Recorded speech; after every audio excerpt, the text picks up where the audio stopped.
The crystal chandelier above him scattered cold light like shards of ice, and Arden West stood frozen beneath it, lungs locked, heart pounding in his ears louder than the music.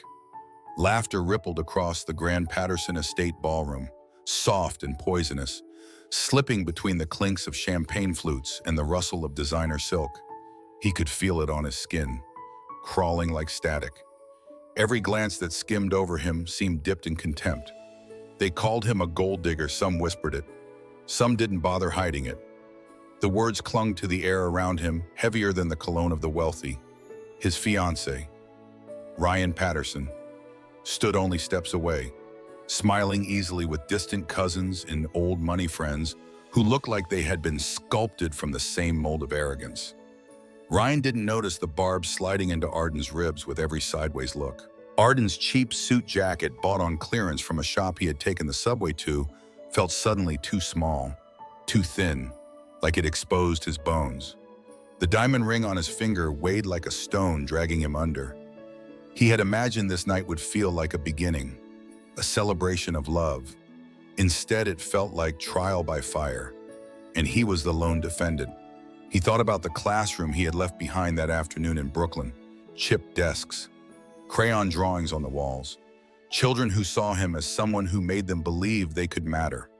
Here, in this marble fortress lined with people who had inherited power like eye color, he was no one. Just a school teacher who paid rent on a cramped walk-up apartment and kept his dreams in a shoebox under the bed. The room pulsed with money. Diamond necklaces winked like weapons around throats that had never known hunger. Arden stood at the center of it all like a stain someone had forgotten to scrub out, his hands cold despite the heat. He could hear Patricia Patterson's voice floating from across the room, icy, controlled, laced with centuries of entitlement. Amanda Patterson's laugh followed, sharp as broken glass. They smiled at Ryan and cut Arden apart behind their teeth. He felt the floor tilt beneath him, a slow sinking into humiliation so thick it tasted metallic at the back of his tongue. He wanted to breathe, to disappear, to be anywhere but here where love was currency and he was bankrupt. The chandelier light caught the faint scuff on his shoes, and shame burned through him like acid. He thought of the jar marked someday hidden in his kitchen cabinet, half full of coins saved from tutoring shifts and late nights at the diner. He had believed love would be enough to bridge the distance between worlds. But as eyes slid over him with sterile disapproval, he felt the gap widen until it became a canyon. Ryan turned, grinning, raising a toast. And for a heartbeat, Arden's chest ached with the memory of why he had said yes. Then a cousin smirked and muttered, and a circle of jeweled wrists tilted to cover laughing mouths. The air thinned. Each laugh was a stone thrown into his lungs, dragging him deeper, making it impossible to rise. His pulse hammered behind his eyes. He imagined screaming just to remind them he was human, but no sound came. He stood silent as their gaze stripped him to bone, a lone figure on display who dared love where he did not belong. And in that moment, under the glittering light that showed every flaw, Arden realized something sharp and final: love alone could not survive in a place where dignity was considered disposable. If stories like this echo in your heart, don't forget to subscribe to Heart Stories. Because your worth has never depended on their approval, it lives in the quiet courage it takes to stand where the world says you don't belong. The night stretched longer than Arden West thought possible, each minute sharpening the edges of the room until they seemed to cut. The chandeliers glittered overhead like frozen suns, but their light had turned cruel, revealing everything he wished to hide: the frayed lining of his jacket, the tremor in his hands, the way his smile cracked each time he forced it into place. Conversations around him grew looser with champagne, and so did the cruelty. It stopped being whispers behind folded fans and became something bolder, something that walked right up to him with polished shoes and ancestral last names. Patricia Patterson found him in the powder room, where he had fled for a moment of air. Her reflection appeared behind him in the mirror like a specter, her mouth painted the color of blood and pressed tight with pity that felt like poison. "Ryan needs someone who stands on his level," she said, her voice low but sharp enough to score glass. Not a school teacher who survives on a monthly salary. The words slid beneath his ribs with the precision of a blade. He said nothing. There was nothing to say that she would ever hear. When he returned to the ballroom, Amanda Patterson's laughter pealed through the crowd like a bell announcing his worthlessness. She leaned on a grand piano, sequins catching the light as she said loudly enough for half the room to hear, "I bet his salary wouldn't even cover one of these handbags." A cluster of relatives laughed on cue, their pearls shivering at their throats. The sound chased him across the floor. His ears rang. He felt heat rising under his skin, shame blooming like a rash he could not cover. Arden thought of the children who clung to his sleeves in class, begging him to read one more chapter even when the bell rang. He thought of their small voices asking if they mattered, and how he had always answered yes. But here, among men in tailored suits and women in gowns that cost more than his yearly rent, his years of patient teaching meant nothing. He was not a name that could open doors or silence rooms. He was invisible until they decided he was an object of ridicule. Ryan floated through the evening as if nothing cracked beneath the surface. He moved from guest to guest, his laugh bright, his hand warm on shoulders, his eyes soft with the belief that love made them untouchable. He did not see the way Arden's shoulders curled inward, as if bracing for impact. He did not hear Amanda's words like hailstones against Arden's spine, or see Patricia's cold smile as she watched from a distance. The man he planned to marry was disintegrating under the weight of their disdain, and Ryan stood smiling at toasts that sounded like eulogies. A cousin raised a glass and said with a grin, "At least he's upgrading his life," and laughter burst like shrapnel across the room. Arden's breath caught. The world slowed. Every eye seemed to turn, curious and gleaming, as if expecting him to perform smile, laugh, be gracious in his humiliation. The marble floor tilted. The chandelier hummed. He could feel his own heartbeat hammering in his palms, frantic and trapped. It was as if he were standing naked in a spotlight, his humanity erased, his love turned into spectacle. In that moment, he understood something that stung worse than their scorn to them. Love was a transaction. To them, he was a breach in their system, a flaw in their architecture of wealth. And Ryan, kind but blind, did not see the structure swallowing him whole. Arden forced himself to breathe, tasting metal. He felt hollowed, scraped clean of dignity. A man who had given years to teaching children to read and dream and believe in their worth, only to be told in 100 glittering ways that his own worth did not exist. What they did not know was that cruelty leaves marks. It does not vanish when the music fades or the champagne loses its bubbles. It lodges in the ribs, in the silence that follows laughter, in the way someone begins to question the shape of their own existence. Arden felt those marks forming, hot and invisible, and knew this night would scar. But even through the noise, a truth flickered like a distant star worth is not measured in silk or diamonds, and the people who try to strip it away only reveal the emptiness of what they worship. Arden West stood near the edge of the ballroom, eyes glazed from the weight of too many glances, the walls pressing closer with each brittle laugh. His body was present among the gleam of gold-framed portraits in glass towers of champagne, but his mind drifted like a stranded raft, circling memories of children who had once handed him drawings with trembling pride. None of that mattered here. The room's opulence swallowed everything small and earnest. His heart had grown so loud in his ears that he almost didn't hear his phone vibrate against his pocket, that small anchor to the outside world. He pulled it out with trembling hands, fingers stiff and pale, and opened a blank message. His vision blurred, but he typed anyway. "I can't take this. Can you come?" The screen glowed with the plea he had never allowed himself to speak aloud. For a moment he stared at it, wondering if asking for rescue made him weak. Then he pressed send and tucked the phone back into his jacket like a secret. The reply came in less than a minute, sharp and steady. "Send the address. I'm in Manhattan." The words carried the weight of a fortress. Atlas West. The name alone eased something that had been clenched in Arden's chest all night. Atlas, the older brother who had worked double shifts in warehouses while still attending night classes, who had patched the leaking ceiling in their childhood apartment with his own hands, who had quietly gone without meals so Arden could have textbooks.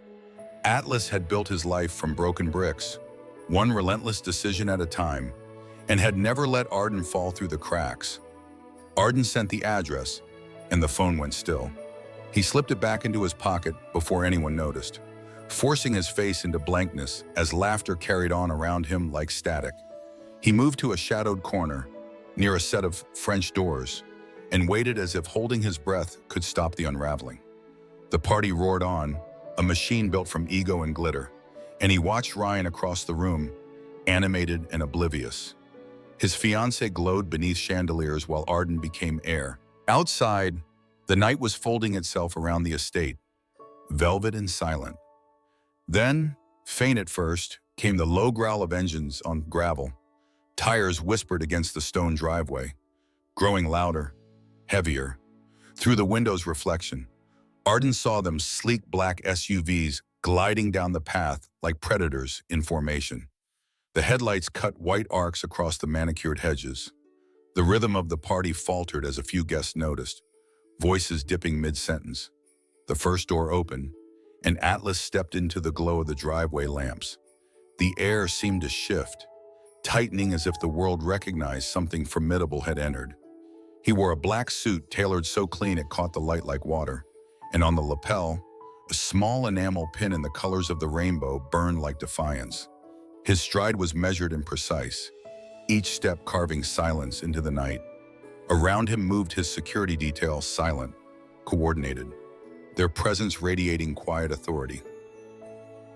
They didn't need to speak. They were the shadow of his empire. Inside, heads turned one by one, curiosity spiking into alarm. Murmurs rose like a startled wind. Guests who had once been slouched in easy arrogance straightened in their seats, their eyes narrowing as if trying to place this arrival against their catalog of wealth. They didn't recognize the man yet.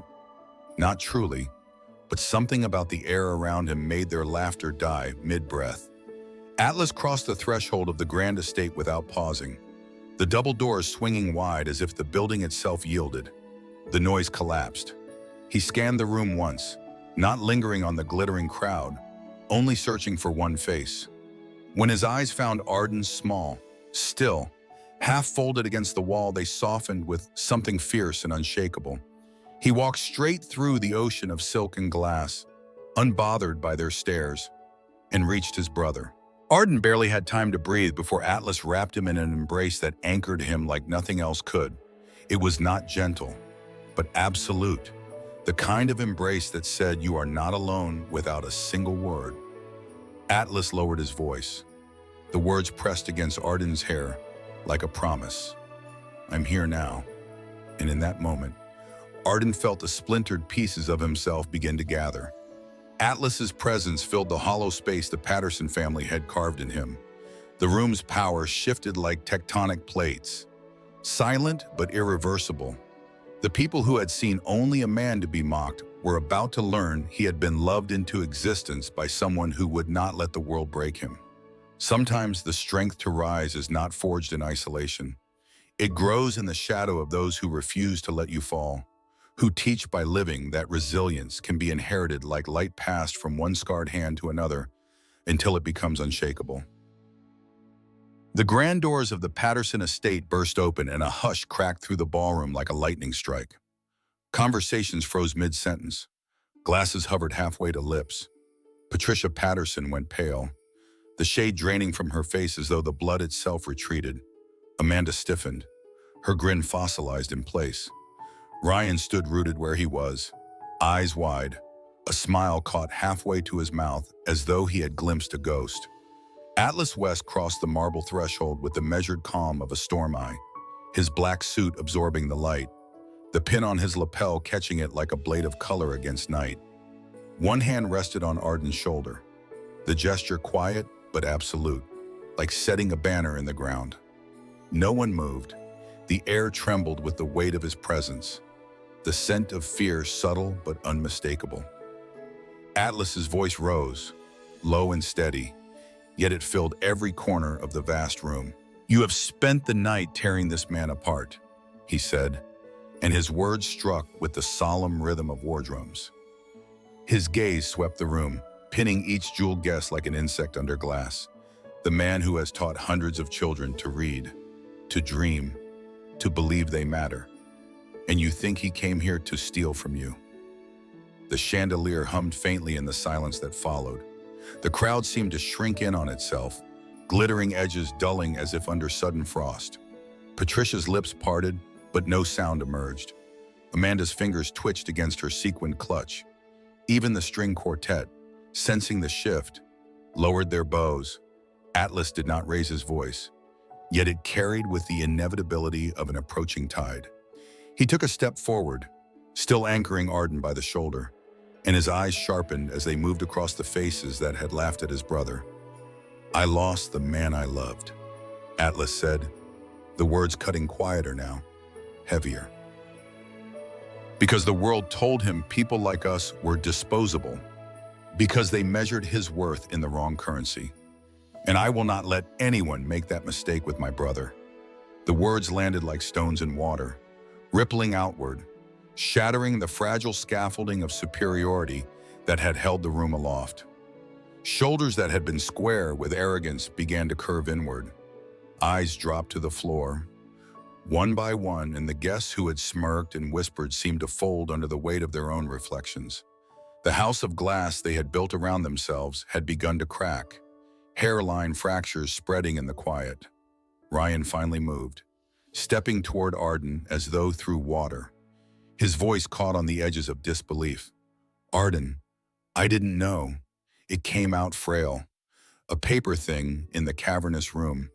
Arden's reply was steady, stripped of anything but truth. "The problem isn't that you didn't know I had a billionaire brother. It's that you didn't know I was being torn apart in your house." The words detonated in the center of the ballroom, and the aftermath was complete stillness. Even the chandeliers seemed to sway more slowly, their lights softened by shame. Patricia's mouth opened, then closed again. Amanda looked away, her jaw set as though holding something bitter on her tongue. Ryan stood frozen, colorless. A man who had smiled while the ground eroded beneath the person he claimed to love. Atlas tightened his grip on Arden's shoulder, bending just enough for the words to be for him alone. "Let's go," he murmured, the syllables warm steel. "You don't need them." And like that waswaya, the spell of the Patterson dynasty broke. The crowd parted without a word as Atlas led Arden toward the doors, their heels striking the marble like gunfire. The chandeliers glimmered above, no longer dazzling but hollow. Illuminating the true stripped bare power built on contempt collapses the moment it's forced to face compassion, armed with conviction. What cracked that night was not just their pride, but their illusion of control. Sometimes it takes one unshakable voice to show how flimsy cruelty really is, and how easily it folds when confronted by love that refuses to flinch. 3 months later, Arden West no longer wore the engagement ring that had once felt like both a promise and a shackle. The empty space on his finger no longer ached. It breathed. The whispers that had clung to him like cobwebs had lost their hold. He was no longer the gold digger in anyone's narrative, not because their opinions had softened, but because they no longer mattered. He had stepped out of their orbit entirely.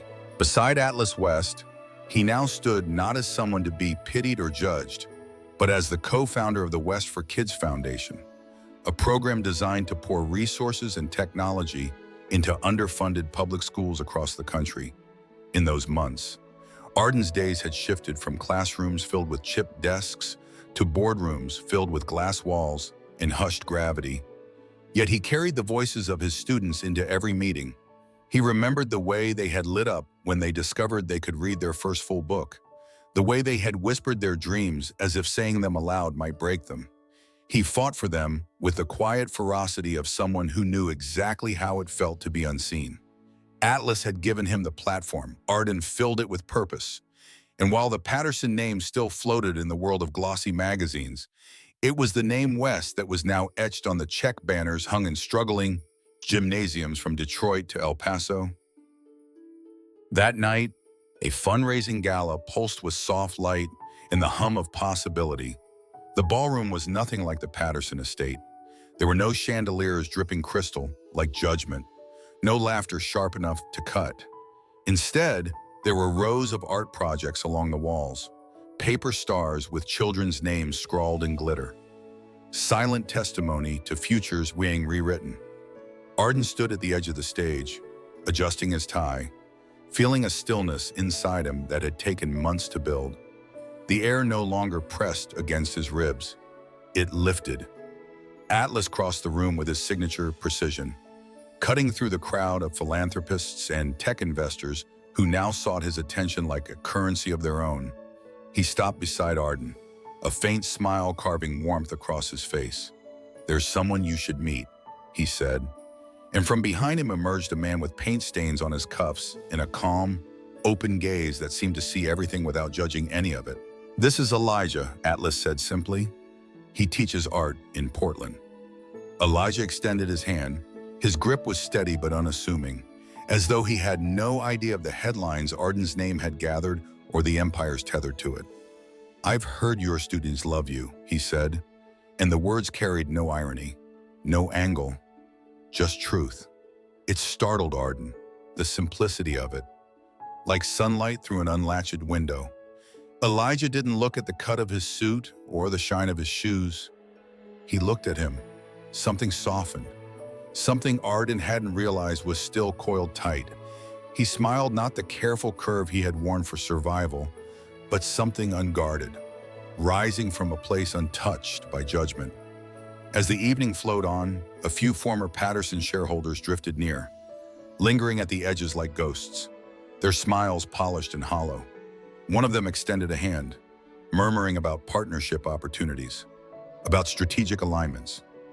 Arden met their eyes for a single moment. Then he turned away. He found Elijah's hand instead, warm and human, and stepped onto the stage beside Atlas as applause broke like rain across the room. Below them, children clapped until their palms flushed, the sound wild and alive, the opposite of the cold applause he had once drowned in. Their faces shone with hope that had nothing to do with money and everything to do with possibility. Arden felt it rush through him like a tide, washing away the last fragments of that old ballroom. He understood then what he had been chasing all along. It had never been their acceptance. It was never about proving he belonged in their world. It was about proving to himself and to the children watching that value isn't assigned by bloodlines or bank accounts.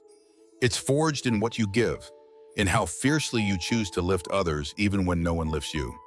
Would you have walked away from that engagement too? Comment below. I'd love to hear your thoughts. And if Arden's journey struck something in your heart, subscribe to Heart Stories for more stories that remind you your worth was never theirs to decide.